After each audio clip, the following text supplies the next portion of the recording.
Bonjour à tous et bienvenue dans la semaine des pros sur Face au Sport. Commençons par la Bundesliga. Le Bayer Leverkusen, toujours dans la course au titre, a rencontré une résistance tenace de la part de Wolfsburg. Le match s'est soldé par un score nul de 0-0.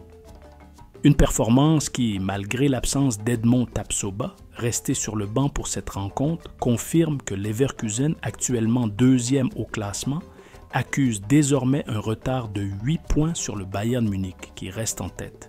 Une situation qui pèse lourd dans la course au titre.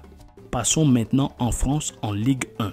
Du côté de Lens, Hervé Kofi était titulaire dans un match difficile contre Nice qui s'est terminé sur un score de 2-0 en défaveur de son équipe. Le gardien burkinabé a réalisé une très bonne prestation, multipliant les arrêts décisifs malgré la défaite. En Coupe d'Angleterre, lors du 4e tour, Bournemouth a éliminé Everton avec une victoire 2-0.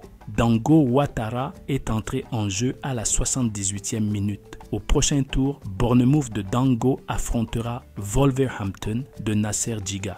Aux Pays-Bas, lors de la 22e journée de première division, le PSV Eindhoven a été tenu en échec par Willem II sur un score d'un but partout.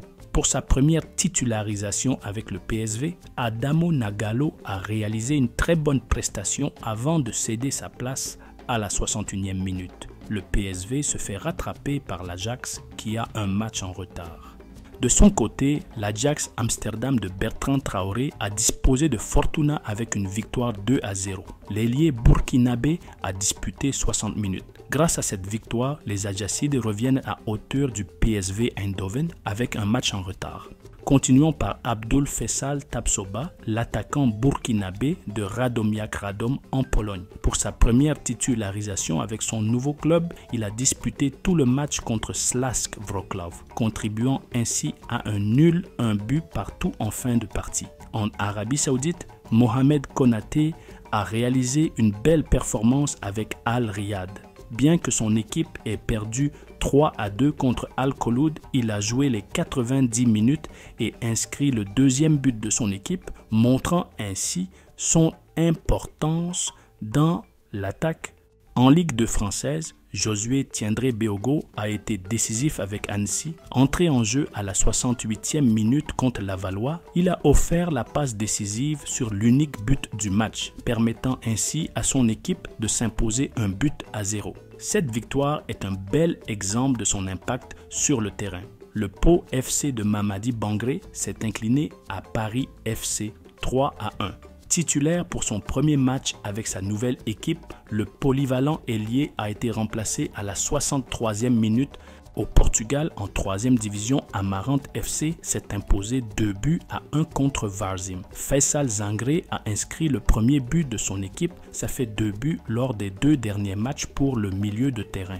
Au Maroc, en infériorité numérique dès la 32e minute, la Renaissance sportive de Berkane a arraché une précieuse victoire face au FUS Rabat lors de la 20e journée.